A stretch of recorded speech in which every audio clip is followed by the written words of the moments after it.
U.S. stocks notched their best week for the market in more than a year on Friday, after some volatile trading following talks between U.S. President Joe Biden and Chinese President Xi Jinping about the conflict in Ukraine.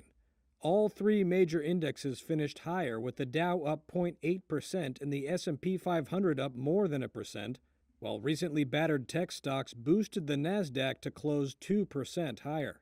Robert Cantwell, a portfolio manager and founder of Up Holdings, said no big surprises out of the talks between the leaders of the world's two biggest economies put investors' minds at ease. Russia's steadily losing the war that it started. China today remains uncommitted in the conflict. That's probably the biggest news that came out this morning between Biden and Xi Jinping. And I'd say investors, for the most part, have been very positively surprised by how little Russia matters, how poorly the war is going, and how China remains independent. And I think today you've seen a lot of that action, and that's been driving a lot of the action you've seen in the stock market, frankly, for the last 72 hours.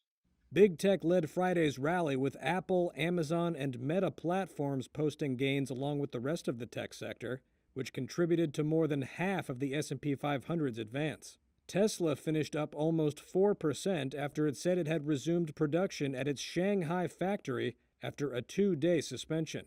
But shares of FedEx fell nearly 4% after the delivery company posted weaker than expected quarterly earnings, saying its bottom line was hit by worker shortages.